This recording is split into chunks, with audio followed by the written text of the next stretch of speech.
चलिए अपने आत्मा के ज्ञान और ध्यान की ओर अपने चंचल मन को एवं चंचल उपयोग को स्थिर करने के लिए चिन्वाणी माता के माध्यम से अपने वर्तमान ज्ञान की पर्याय में सम्यक भेद ज्ञान उत्पन्न करते हुए शरीर शरीर से संबंधित जितने भी चेतन अचेतन पदार्थ हैं उनका मुझ भगवान आत्मा के साथ में किसी भी प्रकार का कोई संबंध नहीं है।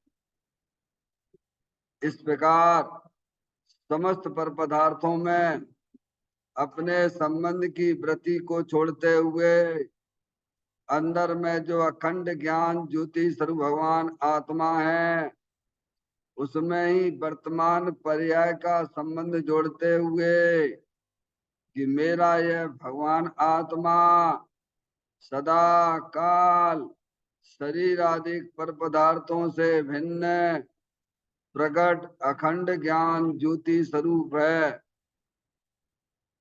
ऐसा अपने आप को जानो और ऐसा ही अनुभव करो कि वर्तमान में ही मेरा यह भगवान आत्मा शरीर आदि पर पदार्थों से भिन्न प्रकट अखंड ज्ञान ज्योति स्वरूप ही है।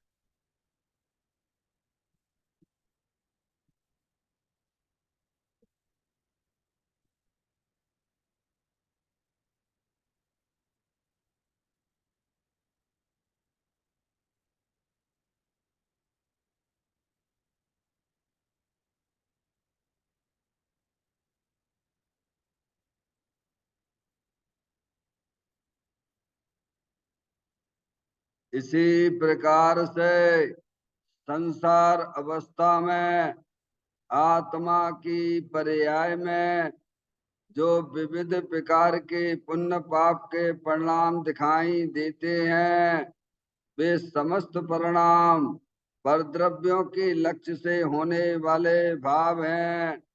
वे हमारे आत्मा का स्वभाव नहीं है। ऐसे समस्त रागादिक परिणामों में एकत्व बुद्धि, ममत बुद्धि, कर्तत्व बुद्धि, भोक्तत्व बुद्धि तथा उन रागादिक परिणामों की ज्ञाता बुद्धि को भी छोड़ते हुए अंदर में जो अखंड ज्ञान ज्योति स्वरूप भगवान आत्मा है जो कि पूर्ण निराकुलता वाला है, सुख शांति के भंडार स्वरूप है, ऐसे ही ज्ञायक प्रभु परमात्मा में शरीर रागादिक का लक्ष्य छोड़ के मैं तो तीनों काल पूर्ण निराकुलता स्वरूप भगवान आत्मा हूँ, ऐसा अपने आप को जानो और ऐसा ही अनुभव करो कि वर्तमान में ही मेरा यह भगवान आत्मा शरीर रागादिक से भिन्न पूर्ण निराकुलता वाला है, पूर्ण सुख शांति के भंडार स्वरूप है, पूर्ण वितराग आनंद मूर्ति स्वरूप है।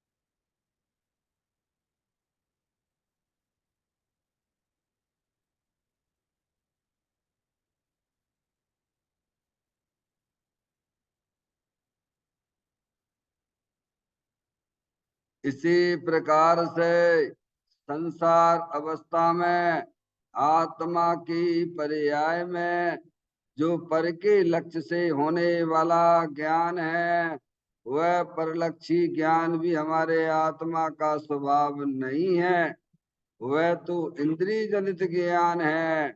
इस प्रकार शरीर रागादिक और परलक्षी ज्ञान की पर्यायों से भी भिन्न मैं तो एकमात्र अखंड ज्ञान ज्योति स्वरूप भगवान आत्मा हूँ, ऐसा अपने आप को जानो और ऐसा ही अनुभव करो कि वर्तमान में ही मेरा यह भगवान आत्मा शरीर रागादि और खंड खंड ज्ञान की पर्यायों से भी भिन्न एकमात्र खंड ज्ञान ज्योति स्वरूप है।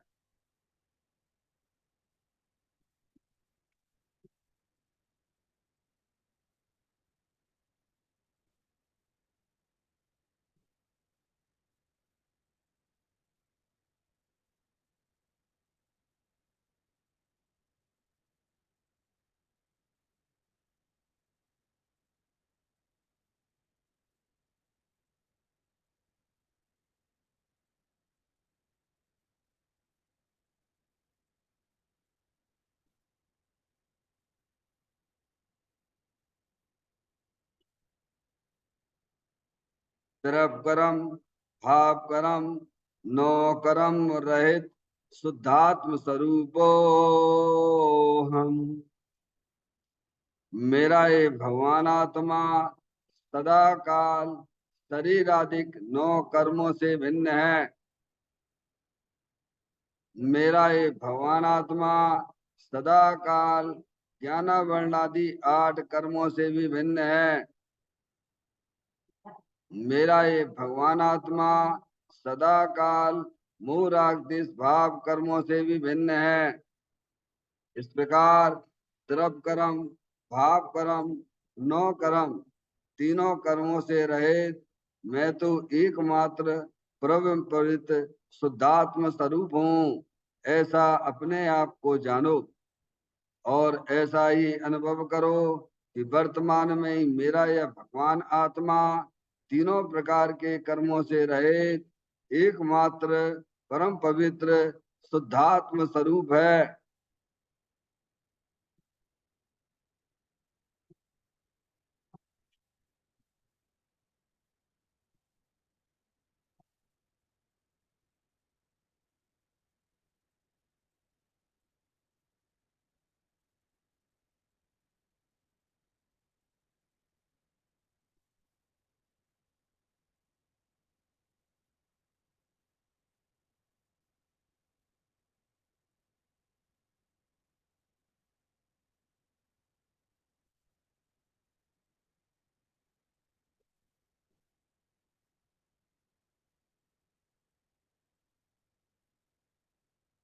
ओम नमः सिद्धेभ्या। ओम नमः सिद्धेभ्या। ओम नमः सिद्धेभ्या। चिंतामणि सम स्वयं का चैतन्य तत्व महान है। निज का करूं मैं चिंतवन, निज का करूं श्रद्धालु में। शुद्धात्मा ही देव है जो गुण अनंत निदान है। मैं स्वानुभव में देख लूं आत्मा स्वयं भगवान है। मैं स्वानुभव में देख लूं आत्मा स्वयं भगवान है। लिम्मण जान परिठिया कम कलंक डैवी अपाल दऊ जैन परूं ते पर मपड़वे भी। सब कर्म मल्लिका नाश करवरु प्राप्त कर निजो आत्मा। जो लीन निर्मल ध्यान में नम कर निकल परमात्मा। सविनाश कर घन गाति अरवरे अंत पद को पा लिया।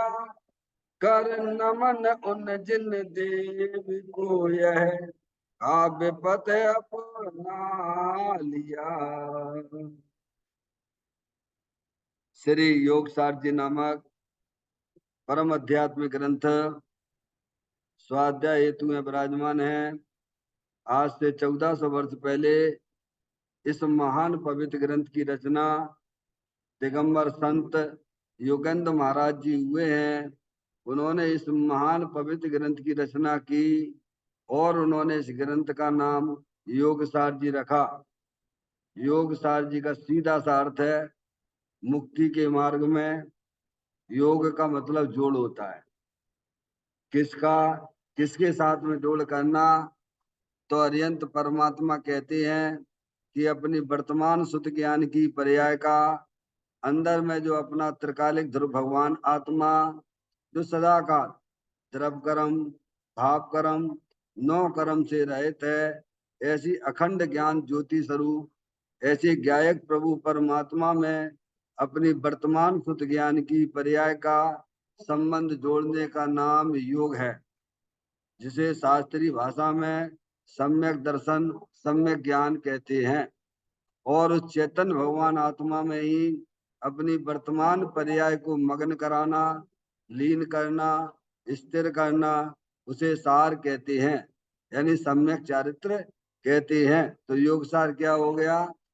सम्यक दर्शन, सम्यक ज्ञान, सम्यक चारित्र वाली निर्मल पर्याय, पवित्र पर्याय जो अपने आत्मा के आश्रय से प्रकट होती है, इसे यहाँ योग सार कहते हैं। देखिएगा, योग सार ग्रंथ के माध्यम से हम और आप यहाँ पर 40वें नंबर की गाथा का स्वाध्याय चल रहा है। आप भाई साहब इधर आ जाओ, थोड़ा आगे आ जाओ, पीछे बैठे हो, थोड़ा आगे आ जाओ, यहाँ आया आ जाओ, यहाँ सामने ये आ जाओ, इधर आ जाओ, पास में आ जाओ। गाथा नंबर 40 चल रही है, जिसमें हमें आचार्य भगवान दिगंबर संत यही समझाना चाहते हैं कि ज्ञानी को तो हर जगह आत्मा ही आत्मा दिखता है। क्या कहा? ज्ञानी जीव है, उसे तो हर समय आत्मा ही आत्मा जानने में आ रहा है। जहां भी रहता है उसे तो आत्मा ही आत्मा जानने में आता है, समय में आया। लेकिन अज्ञानी कहता कहाँ है आत्मा? अज्ञानी का क्या आएगा, शब्द निकलेगा, आत्मा कहाँ है भैया? और ज्ञानी कह रहे हमें तो जानने में ही आ रहा है आत्मा ही आत्मा। तो कल मैंने आपको बताया था इसका कारण क्या है। ज्ञानी और अज्ञानी को ऐसा क्यों भाषित होता है? ज्ञानी को हर समय आत्मा ही जानने में आ रहा है और अज्ञानी कहते कहाँ है आत्मा। तो उसका कारण एक है। उसका कारण क्या है कि अपने चेतन भगवान आत्मा की ज्ञानी को रुचि है, इसीलिए उसे हर समय अपना आत्मा ही जानने में आता है। अज्ञानी को अपने आत्मा की रुचि नहीं है, हमें उसको तो शरीर और शरीर से भिन्न जितने भी चेतन अचेतन पदार्थ हैं उसकी रुचि है। इसकी अज्ञानी और ज्ञानी की मानता समझ में आती है।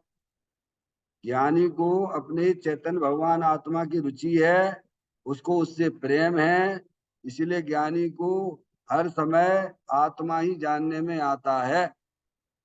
अज्ञानी को आत्मा जानने में क्यों नहीं आता है? क्योंकि अज्ञानी को अपने आत्मा का ना तो रुचि है, उसे उसे शरीर की रुचि है। शरीर से भिन्न जितने भी चेतन अचेतन पदार्थ हैं उसकी रुचि है। समझ में आया भैया? शुभ अशुभ भाव की रुचि है। इसीलिए अज्ञानी को वह चेतन भगवान आत्मा हर समय उपलब्ध होने पर भी उसे जानने में नहीं आता। ज्ञानी को बाहरी पर पदार्थ उपस्थित होने पर भी चेतन भगवान आत्मा की रुचि है, इसीलिए उसे हर समय अपना आत्मा ही जानने में आता। ऐसा दिगंबर संत योगेंद्र महाराज कहते हैं। समझ में आया भैया? 1400 वर्ष पहले एक ग्रंथ लिखा गया था। एक एक गाथाएं बड़ी महत्वपूर्ण गाथाएं हैं जो हमारा जीवन ही बदल दें। समझ में आया भैया? तो कहते हैं ज्ञानी को हर जगह आत्मा ही आत्मा दिखता है। क्या? आत्मा ही आत्मा जानने में आ रहा है, और वास्तव में स्वरूप ऐसा ही है, वस्तु स्वरूप भी ऐसा ही है। प्रत्येक को अपना आत्मा ही जानने में आता है। क्या कहा? चाहे ज्ञानी हो चाहे अज्ञानी हो। क्या कहा भैया? सुनील भैया, चाहे अज्ञानी हो चाहे ज्ञानी हो, सबको ही अपना आत्मा ही जानने में आता है। समझ में आए भैया? लेकिन अज्ञानियों को ये पदार्थों की रुचि है, इसीलिए वह कैसे में आत्मा अनंत शक्ति के भंडार स्वरूप वस्तु है, उसकी उसे दृष्टि नहीं हो पाती है। ऐसा आचार्य कुंकुन देव ने भी लिखा है ना, समय साहब जी की 17वें 18वें नंबर की गाथा में लिखा है ना भैया, है समझ में आए भैया? श्यामाल गोपाल को अनुभूति स्वरूप भगवान आत्मा ही जानने में आ रहा है। ये तो ना कहा कि नहीं जानने में आ रहा है। आबाल गोपाल का मतलब चाहे छोटे से छोटा जीव हो और चाहे बड़े से बड़ा जीव हो, सबको अपना भगवान आत्मा ही जानने में आ रहा है। समझ गया? एक इंद्री के जीव को, उसको भी अपना आत्मा जानने में आ रहा है। 2 इंद्री, 3 इंद्री, 4 इंद्री, संगी असंगी, सबको आत्मा जानने में आ रहा है। क्या कहा भैया?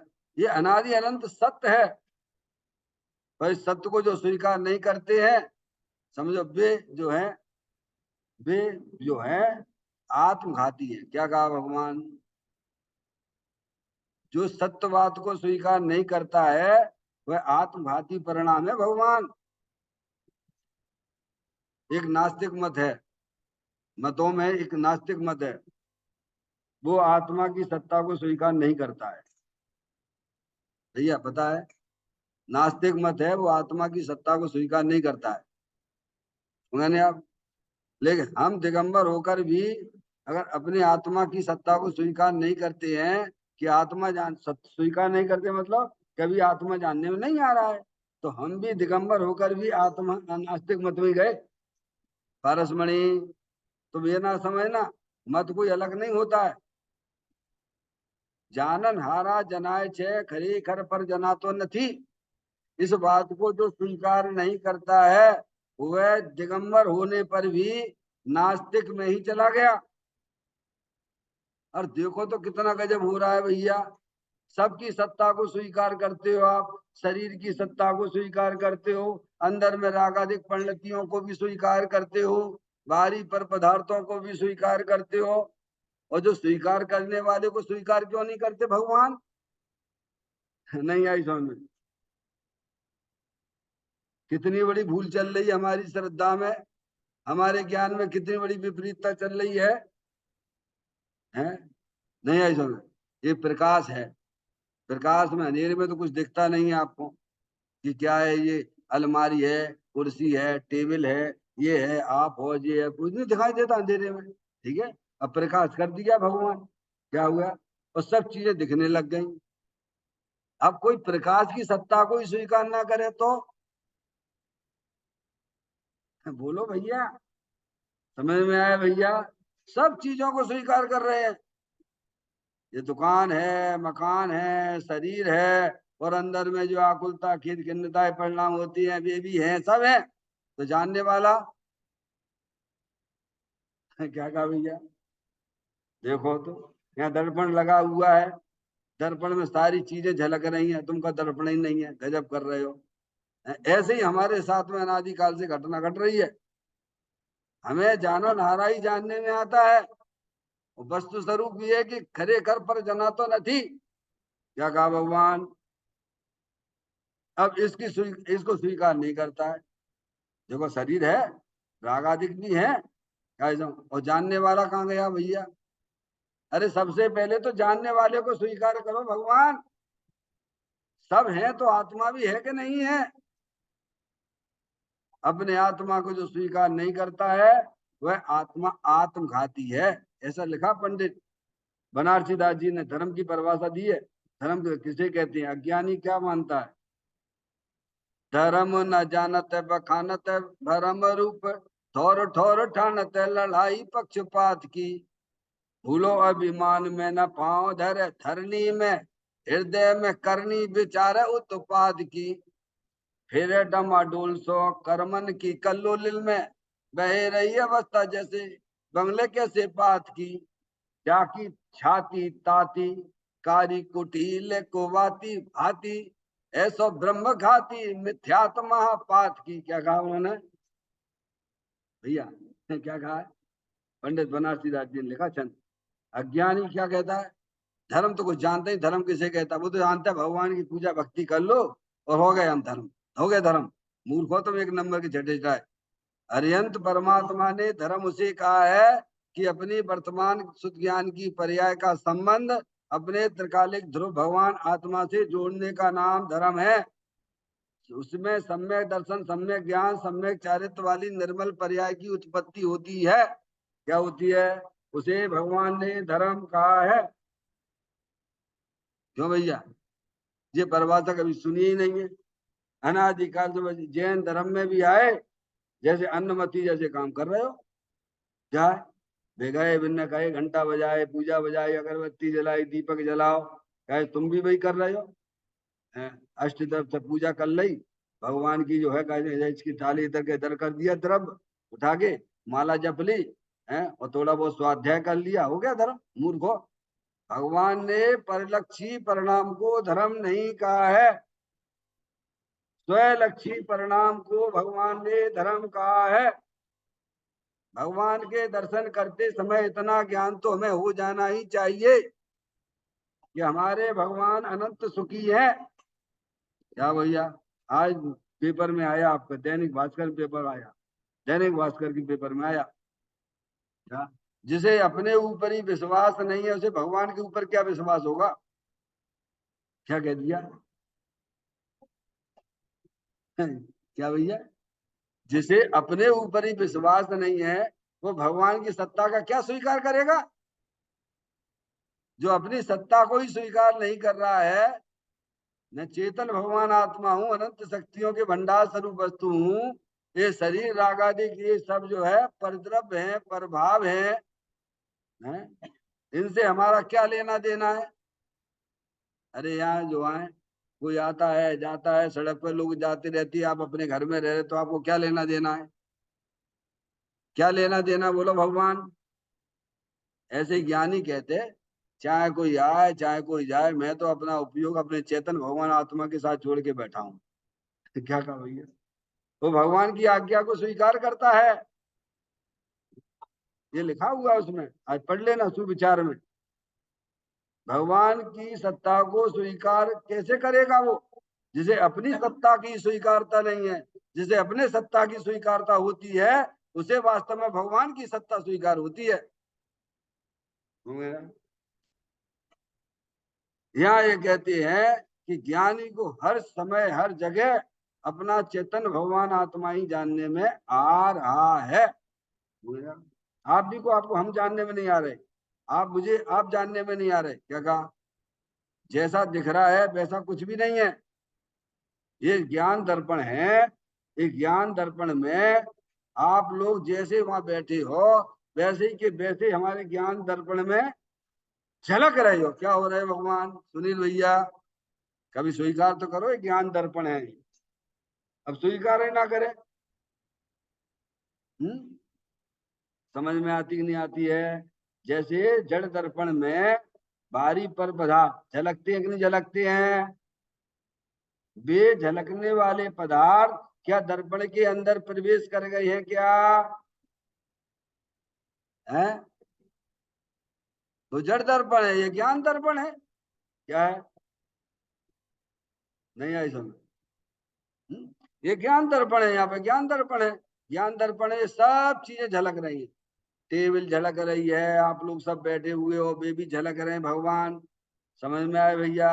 ये शरीर भी उसमें झलक रहा है, ये अंदर के राग आदि परिणाम वे भी झलक रहे हैं। तो क्या वे ज्ञान दर्पण के अंदर प्रवेश कर गए हैं क्या? बोलो। अरे इतना सरल धर्म है भगवान, एक बार इसको ध्यान से सुनो तो भगवान। भाग्यशाली होते हैं जिन्हें ये बातें सुनने को मिलती है भगवान। समझ में आती बात है?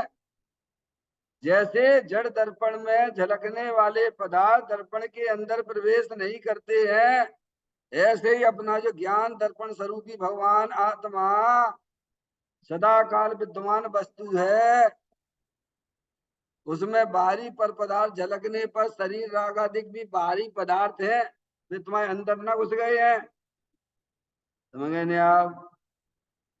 और वास्तव में देखा जावे जो दर्पण में जो झलक रहे हैं वो दर्पण की स्वच्छता है। क्या है? स्वीकार करो भगवान, अपने आत्मा में एक स्वच्छता नाम की शक्ति है। कभी हमने अपनी शक्तियों को नहीं पढ़ा, शक्तियों को कभी समझा नहीं है। मनुष्य पर्याय मिली, जैन कुल मिला, तो भी रहे जैसे आए वैसे चले गए। अज्ञान दशा लेके आए थे, यहाँ ज्ञान करने का मौका मिला और हमने वो समय भी गंवा दिया। तो कहाँ जाओगे? रहोगे कि नहीं रहोगे भगवान? आत्मा ही रहोगे, कुछ और हो जाओगे? रहना तो पड़ेगा, क्योंकि तुम्हारी सत्ता अनादि अनंत है, तुम आत्मा हो। अब समझदार बन के रहोगे कि बेवकूफ बन के रहोगे, ये आपके हाथ में। सुनील भैया, समझदार बन के रहोगे तो पर्याय में आनंद ही आनंद होगा, और बेवकूफ बन के रह रहे हो अनंत काल से तो क्या हो रहे हो? कीड़े मकोड़े बन के दुखी हो रहे हो। मनुष्य पर्याय में आए तो भी कीड़े मकोड़े जैसे ही अनुभव कर रहे हो। जैसे एक इंद्री का जीव अपने आप को शरीर रूप अनुभव करता है, निगोदिया का जीव, हम भी, क्या कहा, हम भी अपने आप को शरीर रूप अनुभव कर रहे हैं। तो भाई साहब, मान्यता में तो अंतर नहीं है, बाहरी परिवर्तन होने से क्या होता है?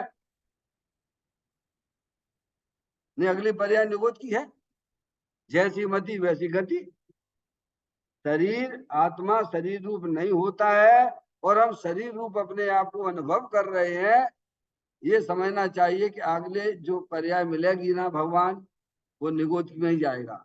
भगवान ने कहा, हम नहीं कह रहे भैया, क्योंकि ये आत्मा जो है त्रस्त पर्याय में सादिक 2000 सागर के लिए अधिकतम आता है। कितने साल के लिए, कितने वर्षों के लिए? सादिक 2000 वर्ष के लिए त्रस पर्याय में आता। त्रस पर्याय दो इंद्री की मिलना भी इस मनुष्य पर, ये मिलना भी बहुत मुश्किल है भगवान। जिसे छेड़ाला में पंडित दौलत राम जी ने पुकार पुकार के लिखा है, दुर्लभ लही जो चिंता मणि त्यों पर्याय लही त्रस्तनी। उन्हें दो इंद्री पर्याय मिली, और हो सकता है कि हम वापिस फिर चले जाए निगोद में। कहाँ चला जाए? ये तो सादिकतम बताई है, सादिक 2000 सागर, जिसमें 1260 अथवा 1360 देवगति में जाता है, 740 अथवा 640 दोनों कथन देखने को आते हैं। समझ में आए भैया? नरक में रहता है। तो कितने हो गए कैलकुलेशन के हिसाब से भैया? हैं? हो गए 2000 सागर। अब सादिक, सादिक में थोड़ा अधिक, थोड़ा सा उसमें त्रियंच गति तुम्हारी मान लो, और जब मनुष्य पर्याय मान लो। नरक का और देवपति का हिसाब तो 2000 सागर में निबट गया। क्या कहा भैया? अगर इससे ज्यादा तो तुम रह नहीं सकते, सादिक 2000 सागर। तो कहाँ जाओगे? अपने आप को मनुष्य अनुभव कर रहे तो निगोद में जाके निगोद जैसे अनुभव कर रहे हैं, मैं शरीर हूं, मैं शरीर हूं, मैं शरीर। ऐसे ही मिलेगा। यहाँ भेद ज्ञान की ज्योति जलाओ ना, प्रभु कह रहे हैं। तो अरे, तुम प्रभु की बात को स्वीकार करोगे तो पुण्य तो तुम्हारे पीछे पीछे ऐसे भगेगा। आत्मा में धर्म रूपी पर्याय रत्नात्रय यही प्रकट हो जाएगी। कब? जब ही जिय आत्म जाने, तब ही जिय शिव सुख ठाने। इसलिए जो मौका हमें मिला है, तो हमें बराबर जिन्हें देव परमात्मा की बातों को ध्यान से सुनना चाहिए, विचार करना चाहिए कि भगवान ने धर्म उसे कहा है कि अपनी शुद्ध ज्ञान की पर्याय में भेद ज्ञान की ज्योति जलाते हुए अंदर जो त्रिकालिक ध्रुव भगवान आत्मा, जो अनंत शक्तियों के भंडार स्वरूप वस्तु है, जिसने आज तक शरीर को छुआ नहीं है, जिसने रागादिक परिणतियों को छुआ नहीं है, ऐसा भगवान आत्मा जलल ज्ञान ज्योति स्वरूप है। तो ज्ञानी कहता है हमें तो हर समय सभी को आ रहा है जानने में।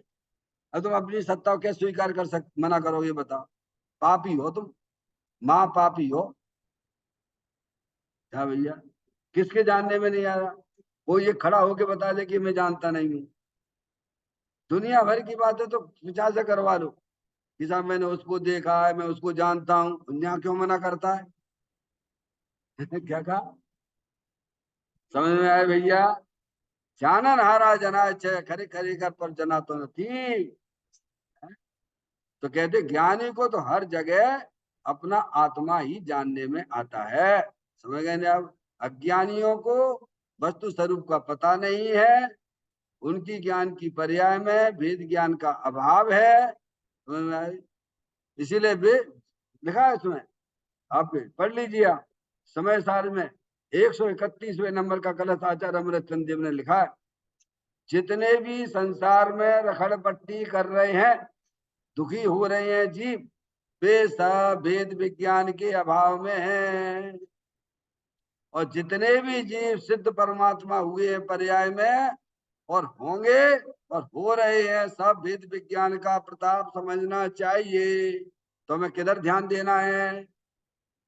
केवल भगवान की पूजा भक्ति करते रहो, हो जाएगा तुम्हारा उद्धार, दीन काल में नहीं होगा। भगवान जो बात कह रहे हैं उस बात को हमें जीवन में उतारना पड़ेगा। मैं आया भैया, भगवान कहते तो हमारी तरफ ना देखो। क्या कह रहे हैं भगवान? भैया समझ में आती है? हम्म? भगवान कहते अपनी तरफ देखो। हमारी तरफ देखोगे तो तुम दुखी हो जाओगे, और अपनी तरफ देखोगे तो सुख रूप परिणमन करने लग जाओगे। बोला है कि नहीं? अरिहंत परमात्मा की बात ये है।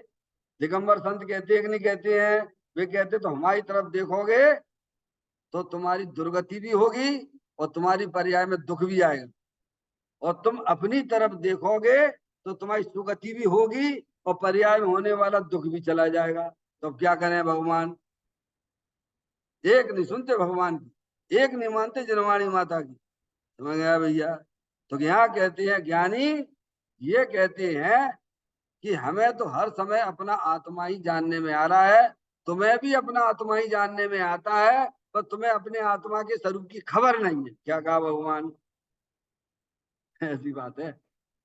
देखो यहाँ पाठ करते हैं 40 नंबर गाथा का, सुसमाधि अर्चन मित्रतार कल एवं वंचना, हम करें किसके साथ किसकी है सभी जब आत्मा। कितनी सुंदर बात लिखी 1400 वर्ष पहले। क्या करते थे मुंडराज? बोलो क्या करते थे भैया? दिगंबर संत हैं, उन्हें दुनियादारी से तो कोई लेना देना है नहीं है। समझ गए? अपने चले गए, अपने आत्मा के आनंद में मस्त रहते हैं।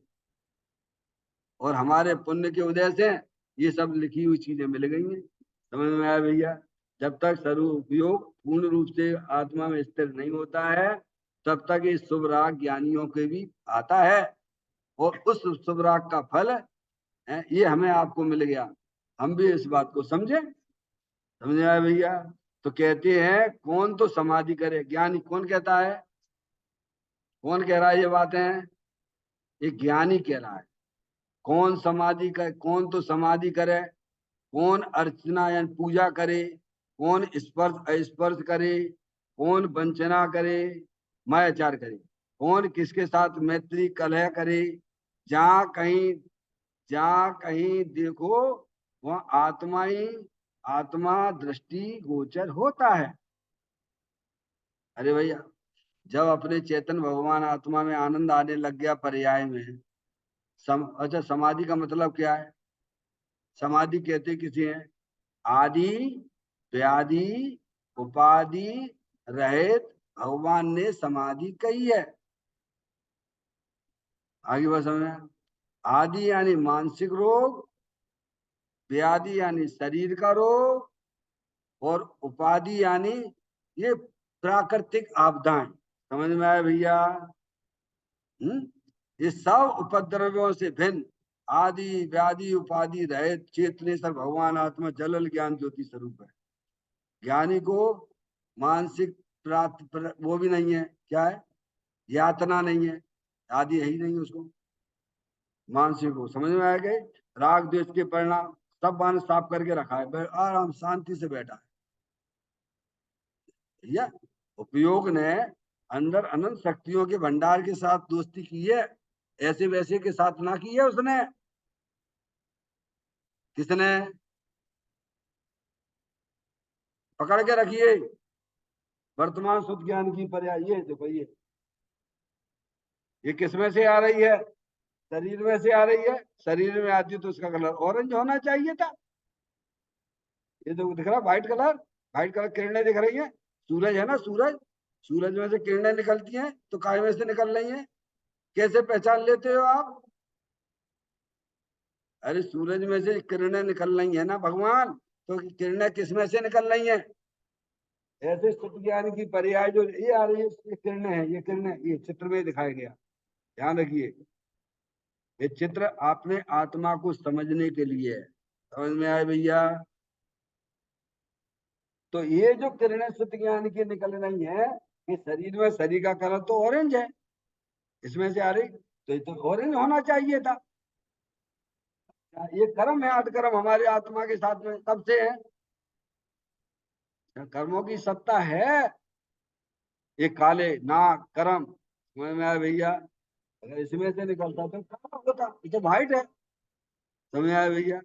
अच्छा, ये मोराग देश के परिणाम ब्लू कलर, इसमें से निकले तो ये कलर ब्लू होना चाहिए था। और ये क्या है? व्हाइट, अनंत शक्तियों के भंडार स्वरूप स्थायी वस्तु है। समझ में आया? इसमें से ये मैच कर रहा है कि नहीं कर रहा है? समझ में आ जी, किससे मैच कर रहा है ये संजय भैया? ये किससे मैच करता है? हैं?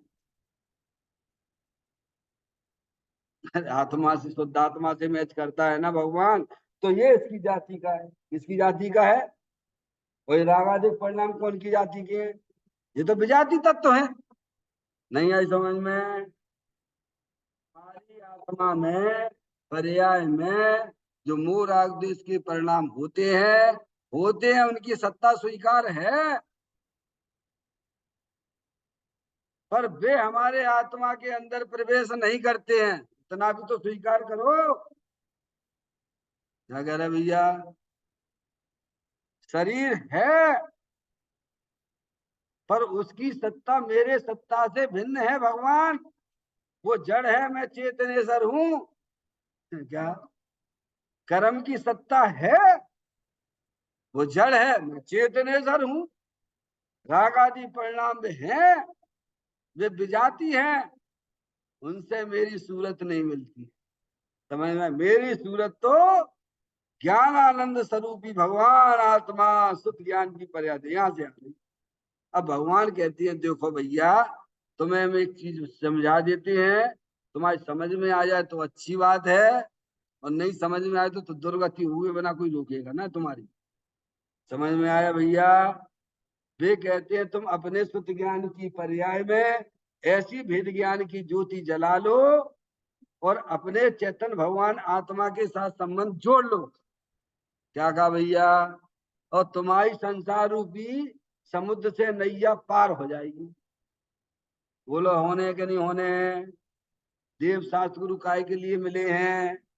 जन्म मरण कराने के लिए मिले हैं कि जन्म मरण के अभाव के लिए मिले हैं भैया? हमें आपके पुण्य के उदय से शास्त्र मिले हैं, देव मिले, बीतरागी संत मिले, उनकी वाणी मिली, काय के लिए मिली है। संसार में रखड़ पट्टी करना है तो बिल्कुल यहाँ मंदिर में चढ़ने की जरूरत नहीं है, क्योंकि तुम अनादि काल से संसार में रखड़ पट्टी कर रहे हो। मंदिर में चढ़ के करोगे क्या? मंदिर में चढ़ना है तो जन्म मरण के अभाव के लिए चढ़ना है। काय के लिए? समझ में आया भैया? क्योंकि आत्मा अनादिकाल से जन्म मरण के फंदे में पड़ा हुआ है। तो भगवान कहते हैं हम तुम्हें एक कला समझा देते हैं कि अपने वर्तमान शुद्ध ज्ञान की पर्याय में भेद ज्ञान की ज्योति जला लो। कि शरीर जड़ है, कर्म जड़ है, विविध प्रकार की रागादिक परिणतियां जो आपकी पर्याय में संसार अवस्था में हो रही हैं, वे पर के लक्ष्य से होती हैं। तुम पर का लक्ष्य करना बंद कर दो, अपने चेतन भगवान आत्मा को लक्षित करो, तो पर्याय में अत्यंतरी आनंद जैसी पर्याय प्रकट होंगी। क्या होंगी भगवान? ये काम नहीं करोगे भगवान का? है भैया? एक एक काम तो बताया भगवान ने। है भैया? हम तो साहब खूब पढ़ो पुस्तकें, तुम्हें मना नहीं है, पर पुस्तक भी यही कहती है माँ जनवाणी माता कि अपना बैर मुक्ता छोड़िए, अंतर्मुख होइए। क्या भगवान? तो तुम्हारा कल्याण होगा। तो कहते हैं कौन समाधि करे?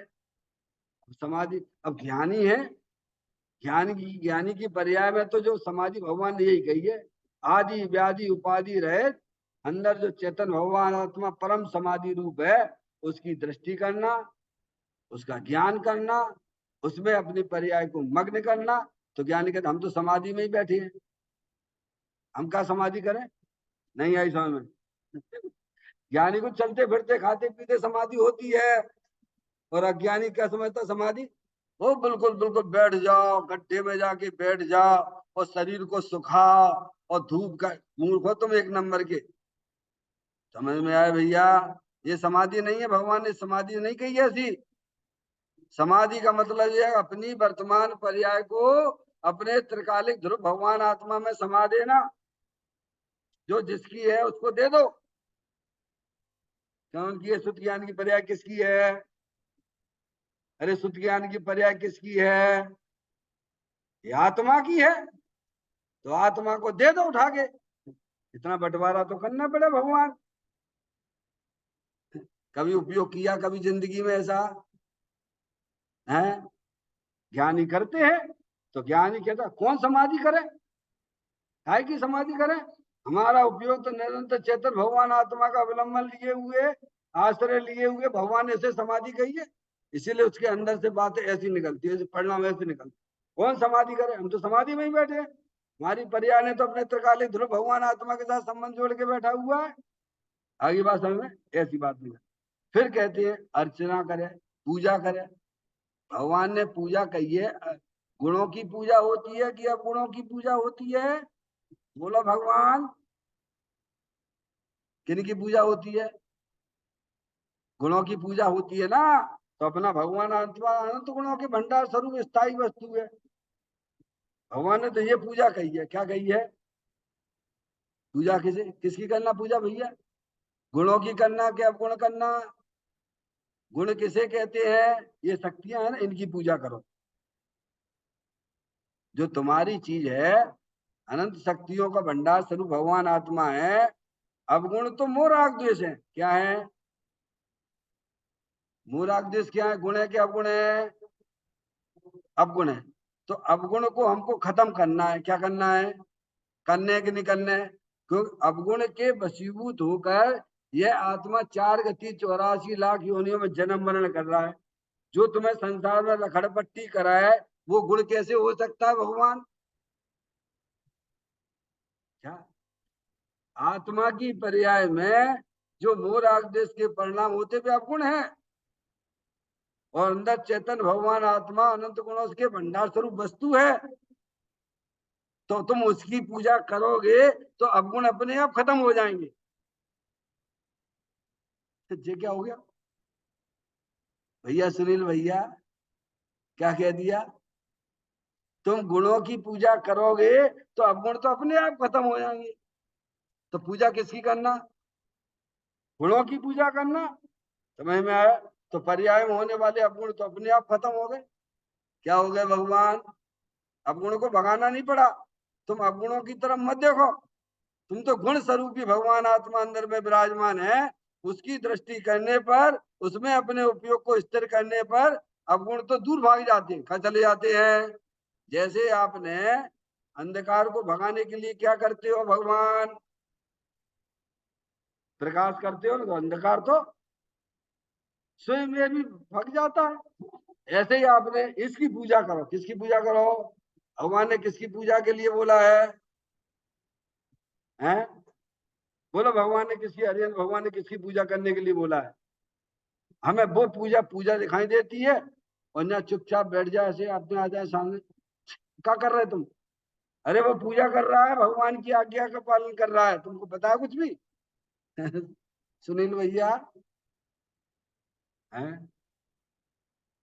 अब गुण को भगाना है कि नहीं भगाना है? तो अपना भगवान आत्मा अनंत गुणों से भरपूर है, अनंत शक्तियों से भरपूर है। उसकी दृष्टि करो, उसका आश्रय लो। आश्रय लेने वाली पर्याय है। कौन है? शुद्ध ज्ञान की पर्याय कौन है?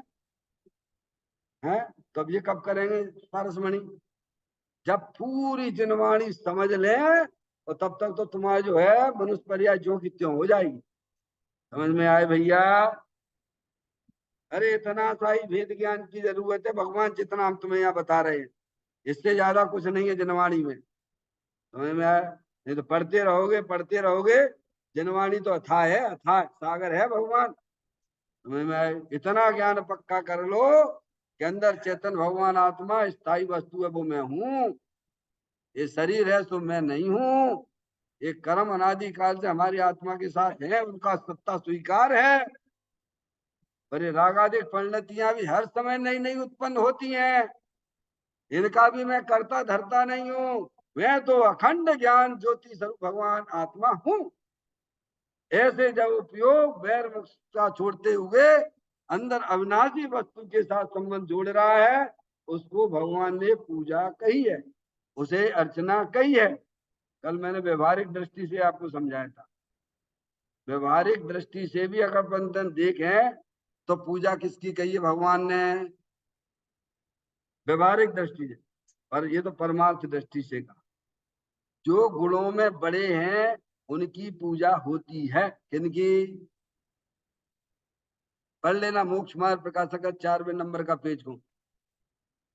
पूजत्व का कारण, पंच परमेष्टि पूजत्व के कारण क्यों है? समझ में आया भैया?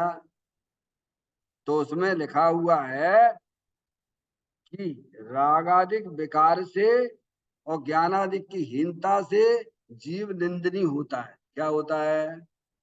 तो भैया पढ़ लेना 4 नंबर पे। रागादि विकार से, ज्ञानादिक की हीनता से जीव निंदनीय होता है। बोलो, राग करने वाला कहाँ कोई पूजा करे? बाकी है जहाँ गए था मुंह मानने लग गए, कोई पूछे भाई का? बोलो, रागादिक की, रागादिक विकार से और ज्ञानादिक की हीनता से। अब ज्ञानादिक की हीनता में क्या लेना? छह उपसम ज्ञान कितना भी बड़ा हो, चाहे 11 अंग 9 पूर्व का भी हो, वह ज्ञानादिक की हीनता में जाता है। समझ में आ गई कि नहीं आ गई? और चाहे भेद ज्ञान की ज्योति जिसके जली हुई है, भले ही 6 उपसम ज्ञान से कुछ भी नहीं जानता, मातुस भिन्नम। क्या भगवान जिसने अपने ज्ञान आदि अनंत शक्तियां पर्याय में प्रकट की हैं, समझ में आया भैया, वो ही वास्तव में पूजनीय कहलाता है। आगे समझ में? वो ज्ञान उसका बढ़ रहा है अंदर, केवल ज्ञान लाने वाला है अभी वो, उसकी प्रकटता हो। तो कहा रागादिक विकार से और ज्ञानादिक की हीनता से जीव निंदनीय होता है। समझ गए? और कहते हैं रागादिक, रागादिक की हीनता से और ज्ञानादिक की विशेषता से जीव स्तुति योग्य होता है, पूजने योग्य होता है। क्या कहा भगवान? देखो हमारे हरियंत परमात्मा सिद्ध परमात्मा है, पर उन्होंने संपूर्ण रूप से रागादिक पर हवा कर दिया है, और परिपूर्ण ज्ञानानंद स्वरूप उन्होंने गुण प्रकट कर लिए पर, तभी तो आप बोले 8 गुण से संयुक्त सिद्ध परमात्मा। समझ में आए भैया? तो उनकी अपन पूजा करते हैं व्यवहारिक दृष्टि से। आगे समझ में? व्यवहारिक दृष्टि से भी पूज्य कौन है? जिन्होंने रागादिक हीन किए हैं और ज्ञानादि स्वभाव जो पर्याय में प्रकट किया है, वे पूजनीय। समझ में आ गई भगवान? संजय भैया, तो अरिहंत परमात्मा सिद्ध परमात्मा है, उन्होंने जो है संपूर्ण रूप से रागादिक पर्याय को अभाव कर दिया है और परिपूर्ण रूप से गुण जो है वो पर्याय प्रकट कर लिए। इसीलिए अरिहंत परमात्मा सिद्ध परमात्मा व्यवहार दृष्टि से पूजनीय है। बराबर। और हमारे साधु परमेष्ठी आचार्य उपाध्याय साधु, उन्होंने एक देश रागादिक विकारों का अभाव किया है और एक देश ज्ञानादि विशेष गुण प्रकट किए हैं, इसीलिए वे भी हमारे पूजनीय। और अज्ञानी जीव नहीं आई समझ में भैया? सम्यक दृष्टि भी अष्ट द्रव्य से पूजा करने योग्य नहीं है। अष्ट द्रव्य से पूजा करने योग्य तो हमारे पंच परमेष्टि हैं। आगे बात समझ भैया? तो अज्ञानी की तो बात क्या कहना है यहाँ पर, है ना? यहाँ बड़ी सुंदर बात कही, कौन किसकी अर्चना करे, क्योंकि भगवान ने कहा अपने चेतन भगवान आत्मा की दृष्टि करो, उसका आश्रय, तुम तो आश्रय लिए बैठा, तो क्या हम गाय की पूजा करें? फिर भी जब पर्याय उपयोग अपने स्वभाव में स्थिर नहीं होती है, तब ज्ञानी भी राग के वशीभूत होकर अर्यंत परमात्मा, सिद्ध परमात्मा, साधु परमेष्ठी की पूजा करता है। आगे बात समझ में? अशुभ भाव से बचने हेतु ज्ञानी को शुभ आता, पर वह उसका करता न होता, रहता उसका ज्ञाता। आओ तुम्हें ध्रुव धाम दिखा दूं, दिखला दो ना, आत्म में रमना सिखला दूं, सिखला दो ना। ज्ञानी जीवों को भी अशुभ भाव से बचने के लिए जब तक वह पर्याय अपने चेतन भगवान आत्मा में पूर्ण रूप से स्थिर नहीं होती है, तो चाहे वो सम्य दृष्टि हो, चाहे देशव्रति हो, चाहे महाव्रति हो, उनकी पर्याय में जो राग है वो केवल पंच परमेष्टि के प्रति है। समझ में आया भैया? दूसरों के राग की बात तो छोड़ दो यहाँ पे। तो इस प्रकार से यहाँ समझना चाहिए कि ज्ञानी को हर समय अपनी आत्मा की दृष्टि बरत रही है, आश्रय बरत रहा है। इसीलिए वो कहता है कि हम किसकी कौन समाधि करें, कौन पूजा करें, क्योंकि समाधि का मतलब ही अपने आत्मा में समा जाना है। अर्चना का मतलब भी अपने गुणों की पूजा करना है। समझ में आया भैया? इस ये भाषा जब निकली है। फिर कहते हैं कौन स्पर्श अस्पर्श करे, इसकी चर्चा अपन कल करेंगे, अभी अपना समय हो गया। निज निधि निज मैं बताई, यह अनंत अनंत उपकार है, उसके लिए जनवाणी माँ को वंदना सतवार है, वंदना सतवार है। 9 बार नमोकार मंत्र का स्मरण।